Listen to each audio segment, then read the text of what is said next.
Dans cette vidéo, je vais parler de la configuration électronique d'un atome, qui est d'ailleurs en lien direct avec le programme de physique-chimie de la voie générale et technologique. Et pour expliquer ça, je vais partir du modèle de Bohr qui représente l'atome avec un noyau central et des électrons qui vont se répartir autour de ce noyau dans des couches électroniques. Pour les 18 premiers éléments du tableau périodique, c'est-à-dire pour Z inférieur ou égal à 18, on aura une première couche, puis une deuxième, et enfin une troisième. Il faut savoir que chacune de ces couches contient un nombre limité d'électrons, et elles sont constituées d'une ou plusieurs sous-couches. La première couche possède une seule sous-couche nommée S, que l'on écrit 1S.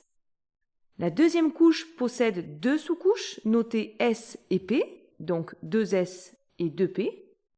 La troisième couche contient elle aussi deux sous-couches notées S et P, donc 3S et 3P. La répartition des électrons d'un atome dans son état fondamental, sur ses couches et sous-couches, s'effectue avec les règles de remplissage suivantes. D'abord, il y a un ordre à respecter.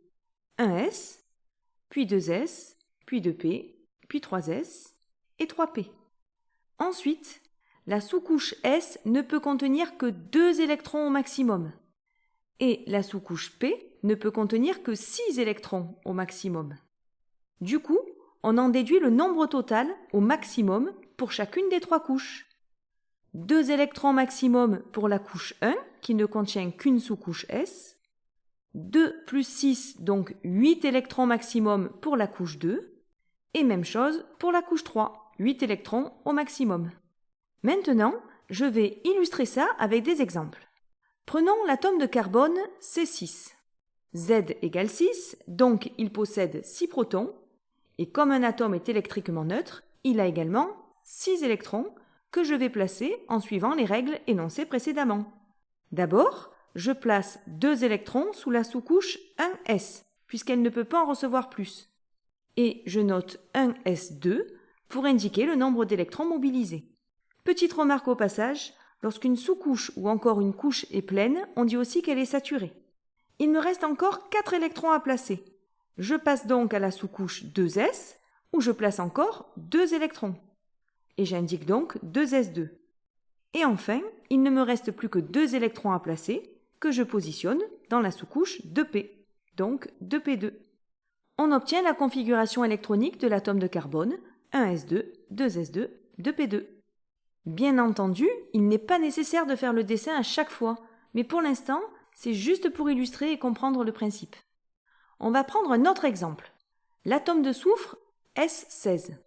Donc Z égale 16, soit 16 protons et donc 16 électrons. 2 électrons vont remplir la sous-couche 1S, donc on écrit 1S2. Il en reste 14. Puis on passe à la sous-couche 2S, donc 2S2. Il en reste 12. Puis on écrit 2P6, puisque la sous-couche P peut prendre au maximum 6 électrons. Et il nous reste encore 6 électrons. On passe à 3S2 et on place les derniers 4 électrons, donc 3P4. On obtient la configuration électronique de l'atome de soufre. 1S2, 2S2, 2P6, 3S2, 3P4. À noter que la dernière couche de la configuration électronique, qui contient des électrons, est appelée couche externe, ou couche électronique de valence, car elle contient ce qu'on appelle des électrons de valence. Il est intéressant de connaître leur nombre, car ils interviennent dans les liaisons chimiques. Les autres couches qui contiennent des électrons sont appelées, par opposition, couches internes. Dans l'exemple de l'atome de soufre, la couche 3 représente la couche externe, et les électrons de valence sont au nombre de 2 plus 4, c'est-à-dire 6. Si je reprends la configuration électronique de l'atome de carbone de tout à l'heure, 1S2, 2S2, 2P2, alors la couche 2 représente la couche externe et il y a 2 plus 2, soit 4 électrons de valence. Maintenant, on va voir le lien entre le tableau périodique des éléments et les configurations électroniques. Pour commencer, je vais simplifier la représentation du tableau périodique étant donné que nous travaillons avec des éléments chimiques dont le numéro atomique Z est inférieur ou égal à 18, ce qui restreint à 3 périodes, c'est-à-dire 3 lignes. Ensuite, on va recentrer le tableau en lui-même pour le rendre plus compact.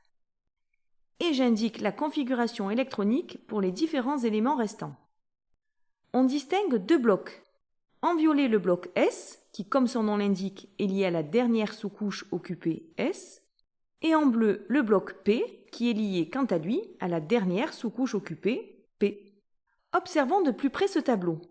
D'abord, on constate que les atomes des éléments situés sur une même ligne ou période ont le même nombre de couches occupées par les électrons, et cela correspond au numéro de la ligne. Période 1, donc ligne 1, tous les éléments présents, donc l'hydrogène et l'hélium, ont une seule couche. Période 2, ils ont tous deux couches, du lithium au néon. Et période 3, trois couches pour tous les éléments, du sodium à l'argon. Maintenant, observons ce qui se passe avec les colonnes. Si je prends par exemple la 5e colonne, qui correspond bien sûr à la 15e colonne dans le tableau périodique global, et que je compte les électrons de valence pour l'azote, on en a 2 plus 3, donc 5. Et si je compte ceux du phosphore, on a également 5 électrons de valence. En fait, le numéro de la colonne dans le tableau périodique simplifié correspond au nombre d'électrons de valence des éléments présents dans la colonne. Si je vais sur la 2e colonne, le beryllium possède bien 2 électrons de valence et le magnésium également 2 électrons de valence. Et il en est de même pour toutes les colonnes. Petite parenthèse pour finir, il peut être intéressant, en prolongement, d'exploiter un script Python qui permettrait d'écrire la configuration électronique d'un atome à partir de son numéro atomique, afin de travailler cette construction avec la pensée algorithmique. J'ai d'ailleurs une vidéo qui peut servir d'appui sur ma chaîne YouTube. Cette vidéo s'achève ici. Au revoir.